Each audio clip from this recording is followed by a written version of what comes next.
Welcome to Sameer Patel Public School. How are you friends?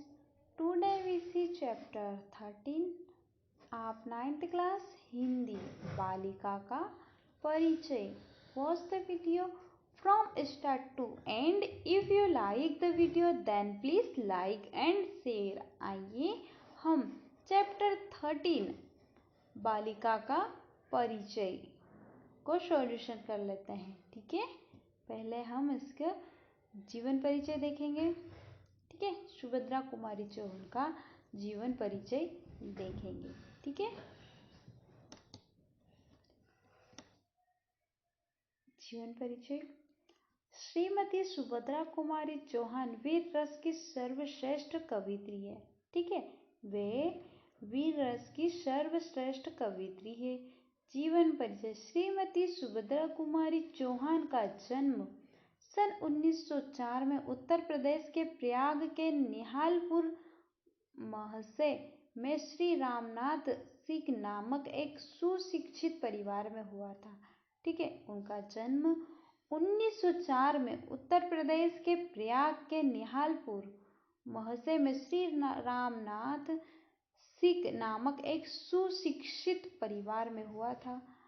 आपके पिता संपन्न, ईश्वर भक्त, उदार, विद्यानुरागी एवं राष्ट्रीय विचारधारा वाले व्यक्ति थे. ठीक है, आपकी प्रतिभा बचपन से ही विलक्षण थी. इससे प्रभावित होकर आपकी शिक्षा की समुचित व्यवस्था हुई. आपकी प्रतिभा बचपन से ही विलक्षण थी. इससे प्रभावित होकर आपकी शिक्षा की समुचित व्यवस्था हुई. आप प्रयाग के काइस्ट कॉलेज में अध्ययन करते समय काव्य रचना किया करती थी. उस समय भी आपकी कविताएं राष्ट्रीय भावों से ओतप्रोत हुआ करती थी. ठीक है, उस समय आपकी कविताएं राष्ट्रीय भाव से ओतप्रोत हुआ करती थी. उसमें तत्कालीन राष्ट्रीय आंदोलनों की झलक, स्वदेश प्रेम और राष्ट्रीयता की बलवती भावना मुखरित होती थी. यही भावनाएं आपकी आगामी कविता की प्रेरणा शक्ति बनकर आई. ठीक है, कर्मवीर पत्र में प्रकाशित रचनाओं के माध्यम से आपकी ख्याति अमर हो गई. ठीक है, कर्मवीर पत्र में प्रकाशित रचनाएं के माध्यम से आपकी ख्याति अमर हो गई. आपका विवाह सन 1919 में खंडवा निवासी ठाकुर लक्ष्मण सिंह चौहान से हुआ था. ठीक है, सुभद्रा कुमारी चौहान का विवाह सन 1919 में खंडवा निवासी ठाकुर लक्ष्मण सिंह चौहान से हुआ था. पति की स्वीकृति लेकर आपने अपने अध्ययन का क्रम नहीं छोड़ा. पति से स्वीकृति ले ली और अपने अध्ययन का क्रम नहीं छोड़ा. बनारस के थियोसॉफिकल स्कूल में प्रवेश लेकर अध्ययन जारी रखा. महात्मा गांधी द्वारा चलाए जा रहे असहयोग आंदोलन में आपने जमकर भाग लिया. ठीक है, महात्मा गांधी द्वारा चलाए जा रहे असहयोग आंदोलन में सुभद्रा कुमारी चौहान ने जमकर भाग लिया. फलतः आपको कई बार जेल जीवन बिताना पड़ा. इस स्थिति में भी आपने अपनी पारिवारिक व्यवस्था को अव्यवस्थित नहीं होने दिया. सन 1934 में आप विधान परिषद की सदस्य बनी. सन 1948 में एक मोटर दुर्घटना में आपकी असामयिक मृत्यु हो गई. ठीक है, 1948 में आपकी मोटर दुर्घटना में असामयिक मृत्यु हो गई. ठीक है, इनकी रचनाएं देखेंगे. कृतियां आपकी रचनाएं निम्नलिखित हैं. ठीक है, काव्य संग्रह में देखेंगे. काव्य संग्रह में रचनाएं हैं मुकुल, नक्षत्र, त्रिधारा. ठीक है, कहानी संग्रह में रचनाएं हैं सीधे साधे चित्र, बिखरे मोती, उन्मादिनी. ठीक है, ये प्रमुख कहानी संग्रह से संबंधित रचनाएं हैं. ठीक है, बाल साहित्य सभा देखेंगे. बाल साहित्य सभा के खेल, भाषा शैली. श्रीमती सुभद्रा कुमारी चौहान की भाषा सरल और प्रवाहमयी है. वह रोचक और हृदय स्पर्शी है. ठीक है, उसमें ओज और वेग है. वीर रस, करुण रस, वात्सल्य, शांत रस आदि आपके प्रिय रस है। ठीक है, वीर रस, ओज, वेग और करुण रस, वात्सल्य, शांत रस आदि आपके प्रिय रस है। उपमा, अनुप्रास, मानवीकरण, उत्प्रेक्षा आदि आपके रुचिप्रद अलंकार है। ठीक है, बिंब और प्रतीकों के प्रयोग आपने यथावत किए हैं। श्रीमती सुभद्रा कुमारी चौहान की शैली चित्रात्मक, काव्यात्मक और भावात्मक गरज में भावमयता और बोधगम्यता नामक शैलीगत विशेषता अधिक रूप से दिखाई देती है। मूल रूप से आपकी शैली उपदेशात्मक और प्रेरणादायक है। आपकी शैली मूल रूप से उपदेशात्मक और प्रेरणादायक है। वह सहज होकर भी कठिन दिखाई देती है। ठीक है,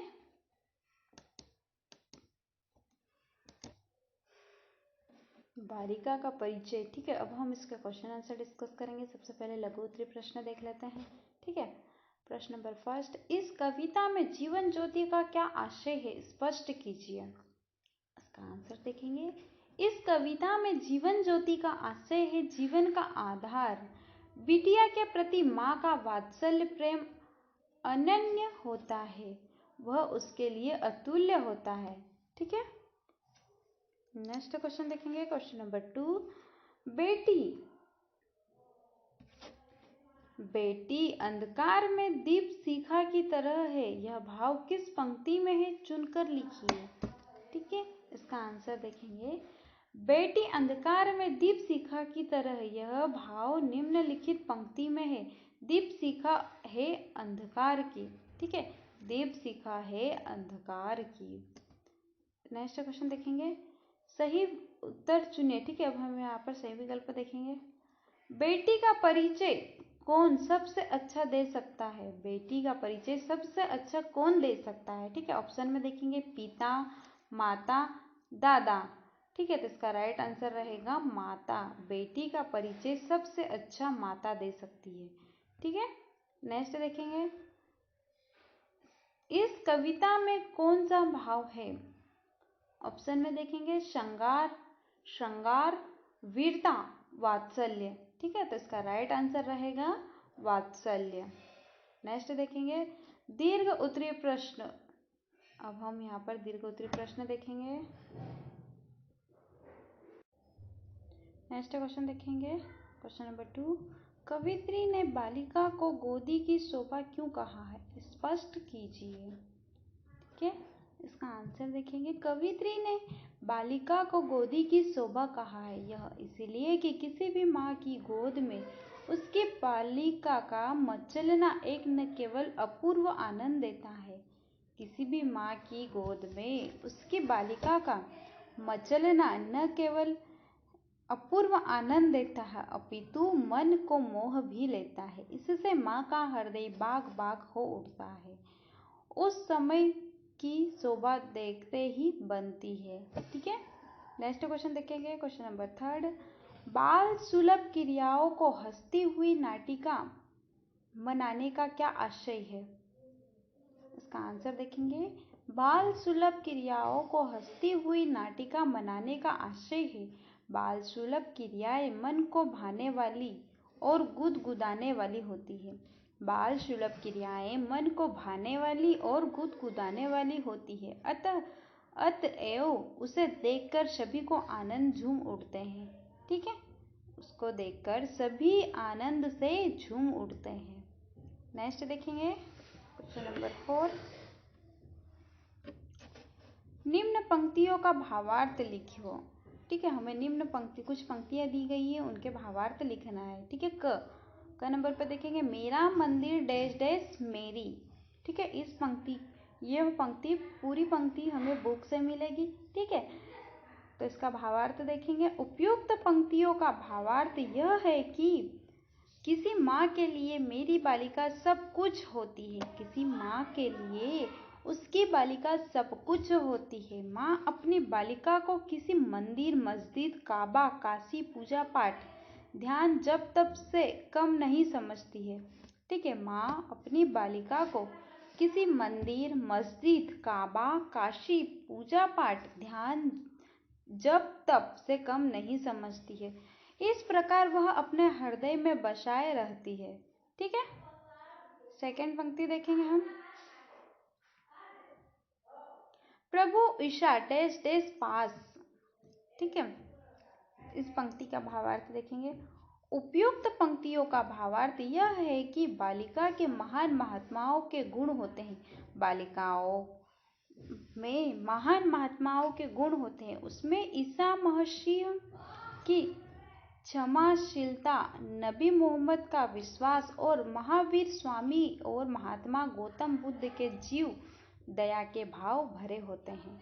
ठीक है, बालिका में महान आत्माओं के गुण, उसमें ईसा मसीह की क्षमाशीलता, नबी मोहम्मद का विश्वास और महावीर स्वामी और महात्मा गौतम बुद्ध के जीव दया के भाव भरे होते हैं। ठीक है, नेक्स्ट क्वेश्चन देखेंगे। वही जान सकता है इसको, माता का दिल है जिसका।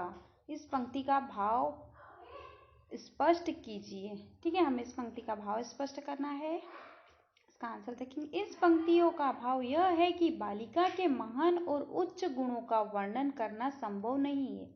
ठीक है, बालिकाओं के महान उच्च गुणों का वर्णन करना संभव नहीं है। दूसरे शब्दों में यह है कि बालिका की महानता और श्रेष्ठता को कह सुनकर नहीं अपितु अनुभव करके ही जाना समझा जा सकता है। ठीक है, बालिका की महानता और श्रेष्ठता को कहकर या सुनकर नहीं अपितु अनुभव करके जाना समझा जा सकता है। ठीक है, नेक्स्ट क्वेश्चन देखेंगे। Question number 6। बेटी की तुलना किस किस से की गई है? ठीक है, इसका आंसर देखेंगे। बेटी की तुलना राम, कृष्ण, ईसा मसीह, नबी मोहम्मद, महावीर स्वामी और महात्मा गौतम बुद्ध से की गई है। ठीक है,